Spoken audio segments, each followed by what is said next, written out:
Because what you want is, you don't want an experience that's so easy that someone who's a hardcore gamer or very, experienced can just breeze through it, but it can't be so hard that somebody who's new to the game can't come in and can never finish it. So. How you doing? Good to see you. Lamar Wilson here, back for another video. Today we're going to be doing a Q&A from questions from That epic gamer moment when you run to the toilet but are too late.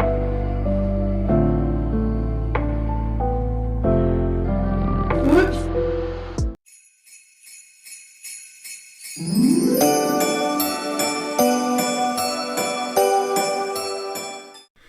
What is going on, good people? Long time no see. It seems like I am getting a lot further and farther between with these videos.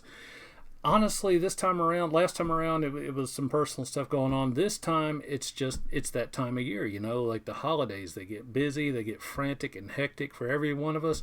Some of us are still waiting till tomorrow to do our last second Christmas shopping.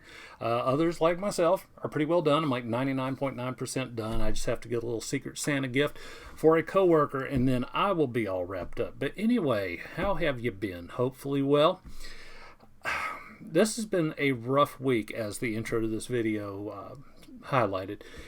We've been losing nerd and gaming icons, luminaries, people of significance, and I don't want to start this video on a down note, but it just really shows the fragility of life, and that's why I hope this holiday season that you're really embracing your friends and your families, and you're loving on them, and you're checking on them.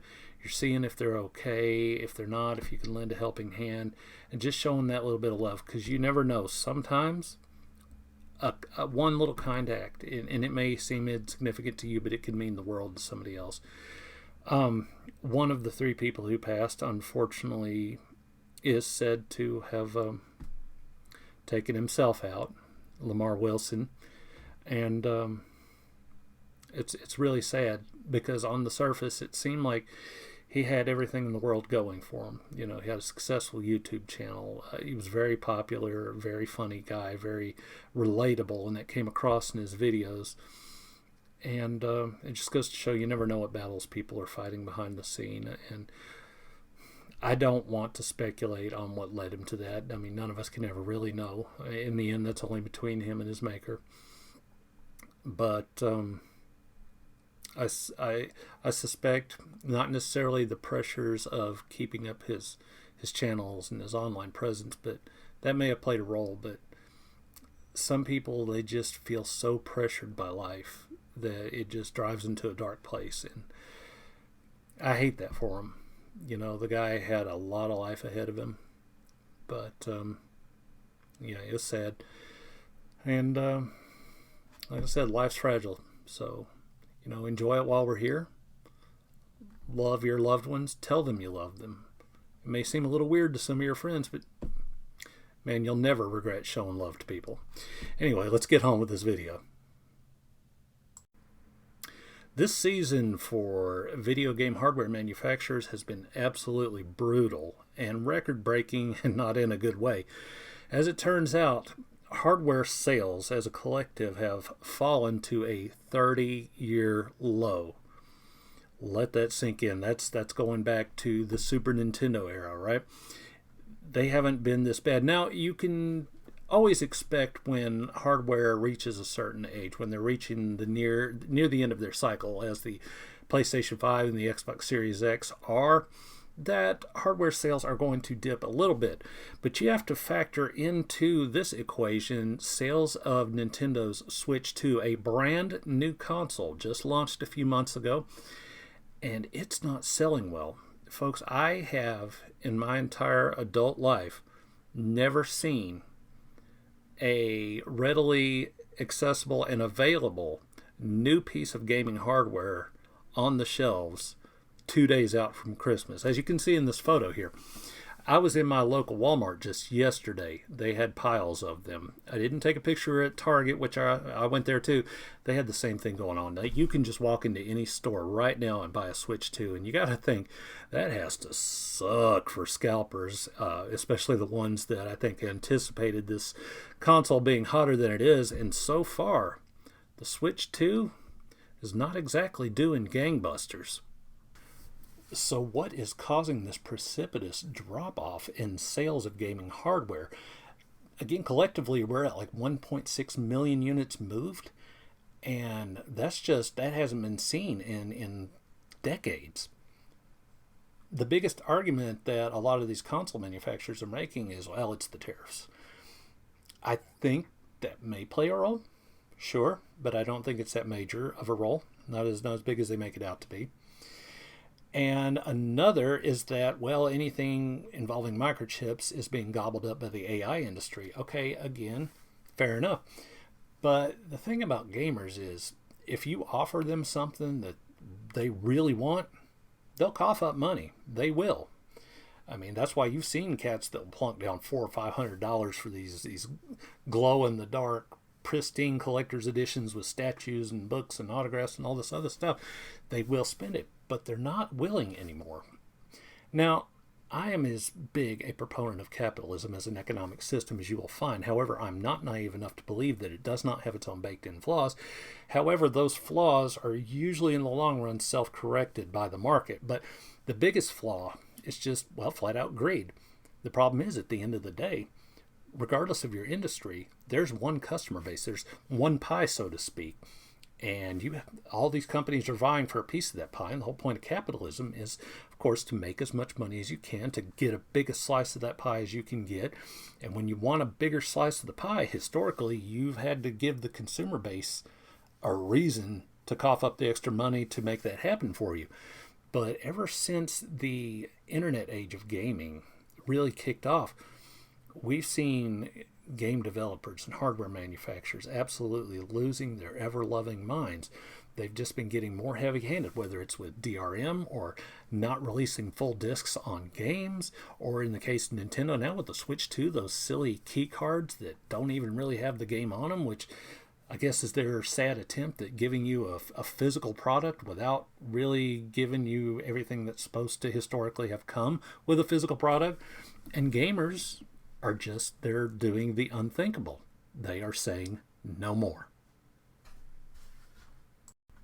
See, these companies have been pushing and pushing and pushing, and I'm going to go ahead and I'm going to say something that not a lot of people in the industry want to admit right now, but gamers are pushing back.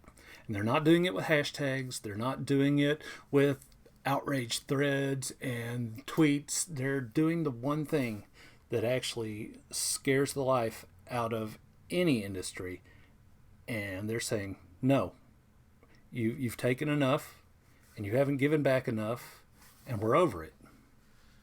You know, we're seeing $80 games now, rumors of games like GTA 6, possibly being $100, although they did walk that back.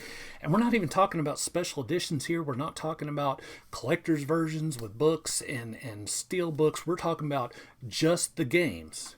And at the same time, we're being asked to pay more for hardware, with the reason being, as I said, tariffs. But again, I don't think that necessarily flies. A lot of gamers are saying no. You can see it clearly with the Switch 2. This should have been a sellout situation. I mean, Nintendo has baked in brand loyalty, name recognition, massive install base with the Switch, and yet, when they should have had all the holiday momentum in the world, it's fallen flat. But I'll tell you something crazy, and I can already hear you now. They'll be like, Chance, you are out of your ever-loving mind, but just hear me out.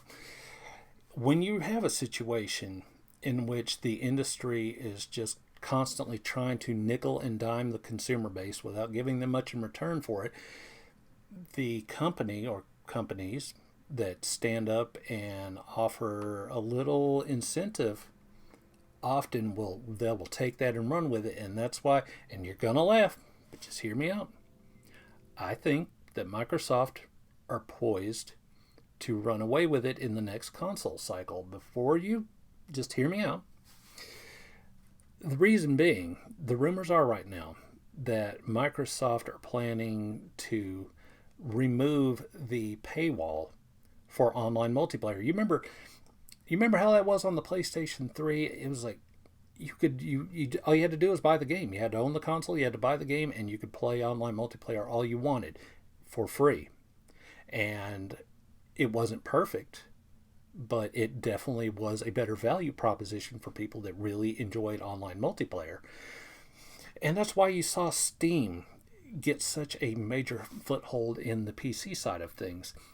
And I truly believe that Microsoft, everybody's been laughing at them for, putting some of their once precious first-party titles, making them available on PlayStation. I mean, for Pete's sake, we're about to see Halo on PlayStation, but there was a time that nobody thought they'd ever see Sonic on a Nintendo console, but here we are. And with all of the purchases that Microsoft has made, buying up game developers left and right, buying up all these IP, Microsoft's just like, in the future, we just have to sell the games. We'll make them playable, make these games playable across all sorts of devices. And you may say, well, that defeats the point of a dedicated console. Maybe, but a lot of people like myself actually like the Xbox brand. And we'll see how it goes. Right now, I can't honestly say that I could see myself. I mean, it would have to be a really compelling reason because I'm an offline gamer. I don't do online multiplayer, but a lot of people love online multiplayer. I mean, I think that's the understatement of the century. And I think if Sony and Nintendo are not willing to follow suit, yeah,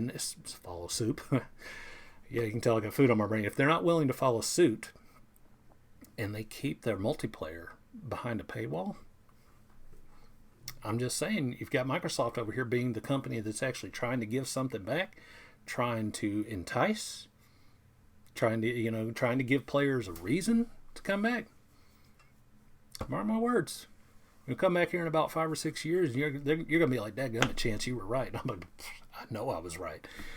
Anyway, y'all, I have to go and get some sleep, which I'm really not tired. I think it has something to do with the fact that I slept till 10:30 a.m. today. Ugh, that never bodes well. If I sleep in too late, it always messes my sleep up at night. But as always, I hope you all have a wonderful holiday season. I hope you get everything you wanted. Most importantly, I hope that you find a lot of love and a lot of joyous memories are made with your families and with your friends, with your loved ones. And as always, pick your battles, because not every hill is worth dying on. And Merry Christmas and Happy New Year, and I will catch you on the next one.